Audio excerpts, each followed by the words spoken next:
They thought they had the answers, they thought strength was enough. But on a night that silenced the skies and shook the ground, the illusion of control collapsed. Iran's missiles tore through the Iron Dome like paper. Entire neighborhoods vanished in flame. For the first time in decades, Israel wasn't just defending, it was reeling. And in the silence that followed, the streets of Tel Aviv rode with voices that could no longer be ignored. It wasn't just a military defeat, it was psychological. People poured out of their homes not to find shelter, but to demand accountability. Flags were burned, not of enemies, but of their own. And amidst the chaos, one voice broke the political wall of silence. Israel's defense minister stepped forward, not with defiance, but with a truth that no one in power had dared speak aloud. We were not prepared, he said, and the people have every right to be angry. This was not a press conference. It was a confession. The attack came at exactly 2:14 a.m. The initial barrage lasted less than 3 minutes, but the psychological shock it delivered would linger for years. Iran had done what many believed impossible, a coordinated, multi-wave strike that overwhelmed Israeli radar, spoofed electronic defenses, and bypassed several core interception zones of the vaunted Iron Dome. Entire defense batteries were rendered useless before they could fire a single interceptor. Hospitals went dark. The national grid suffered temporary blackouts in 3 major cities. And in Haifa, 3,000 people fled in panic after a chemical facility was hit, sending plumes of unknown gases into the night sky. For a brief, terrifying window, Israel resembled the very chaos it had long sought to keep beyond its borders. But this wasn't just a story of Iranian firepower. This was a story of something breaking open inside Israel itself. For decades, the Israeli government had assured its citizens of near total defense. They had sold invincibility as policy-framed deterrence as destiny. Now that narrative was reduced to ashes, and the people were not willing to swallow excuses.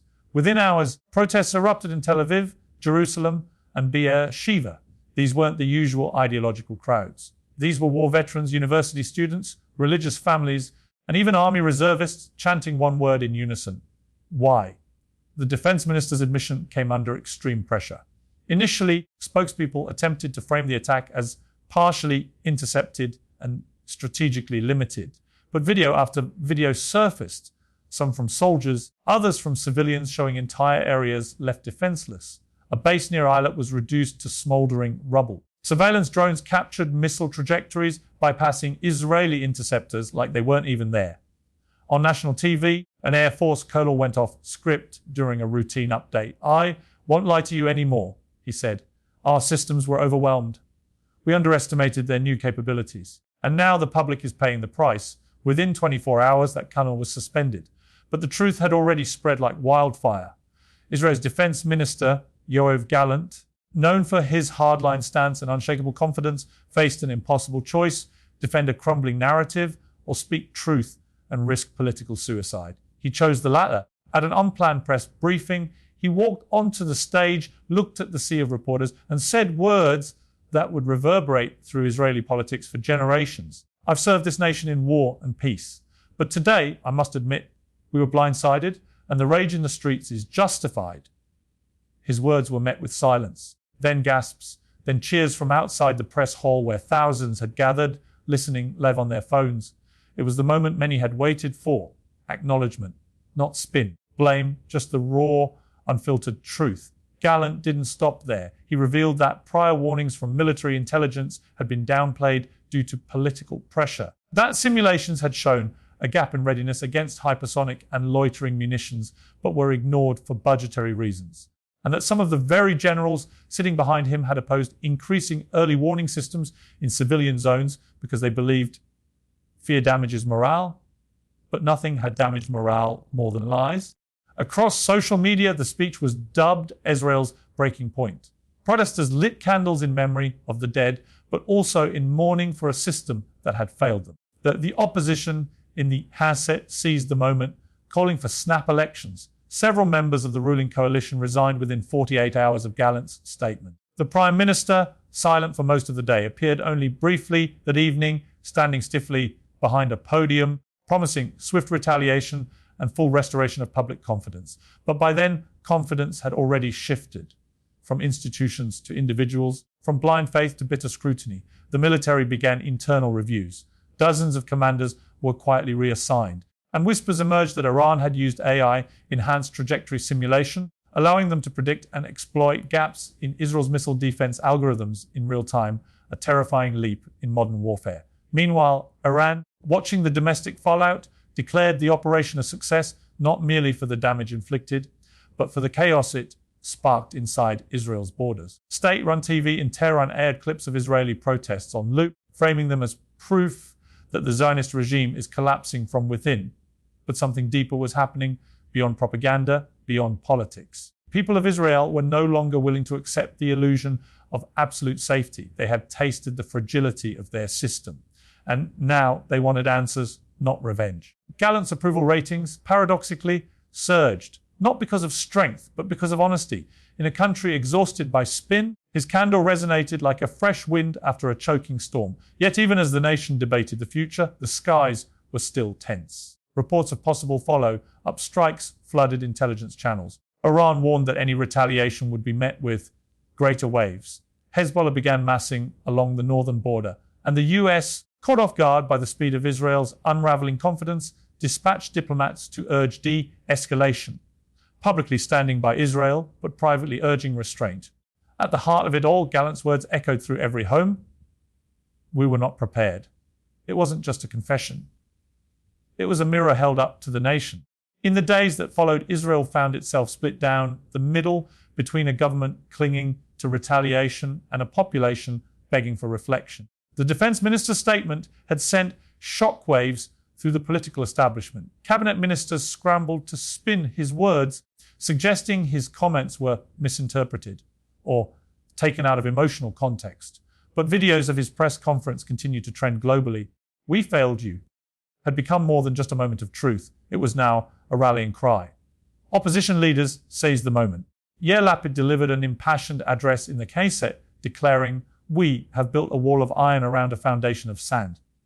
And when the tide came, it swept everything away. Massive posters appeared across Tel Aviv showing the faces of the fallen, overlaid with a single word, "Why?" Israel's intelligence community faced unprecedented backlash. Leaks began to emerge.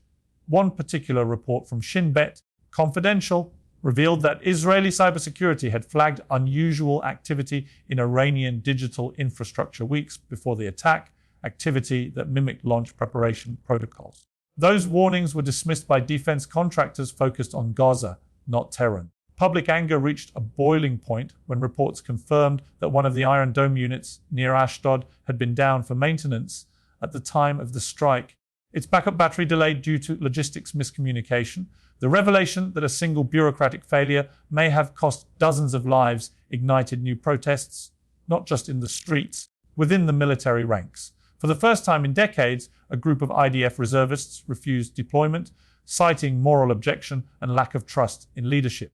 Their public letter, signed by 432 members, read, "We serve to defend Israel, not to die for government neglect." That act of defiance sent shockwaves through the armed forces. Loyalty was no longer a given. It had to be earned. As Iran celebrated its operation, Israeli society fractured further. Mothers of fallen soldiers camped outside the Knesset. Hundreds of thousands marched through Herzliya in candlelight vigils, their silence louder than any political speech.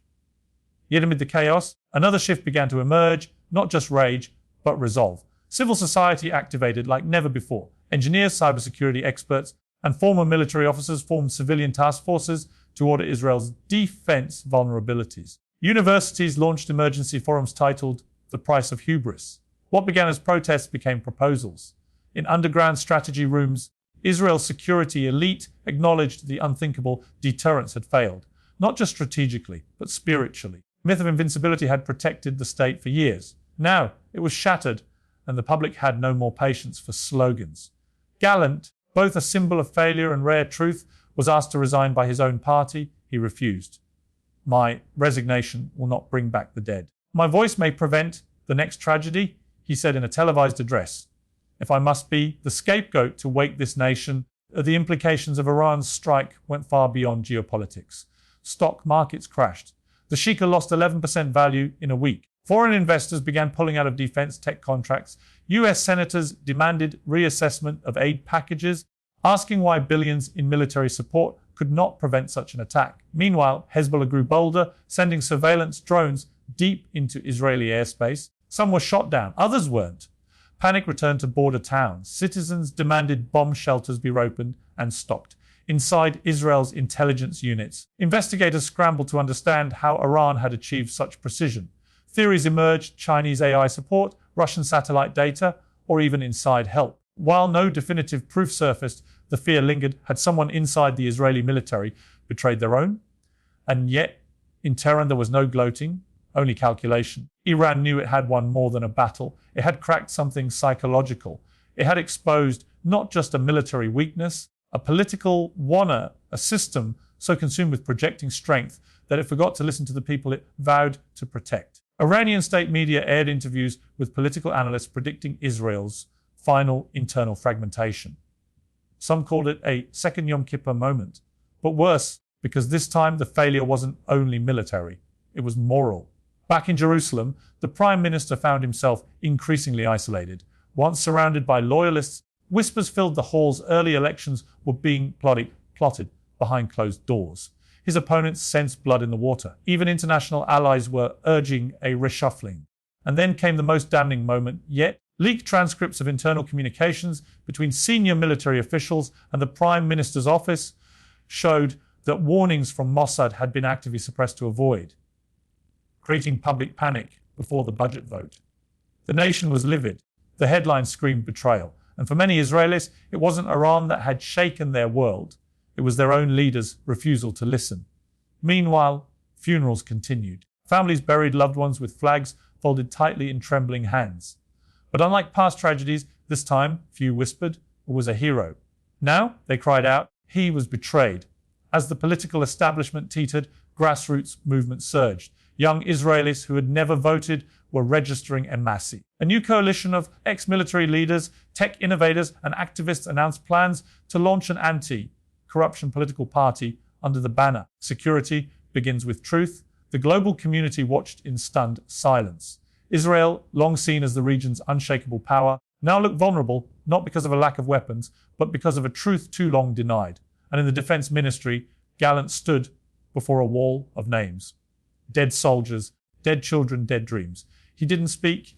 He just stood staring at the wall. Behind him, the nation he helped build was tearing itself apart, not from enemy fire, from the fire of its own conscience finally ignited. In the end, it wasn't Iran's missiles that shook Israel the hardest. It was the sound of its own people, rising as one, demanding that truth finally speak louder than power.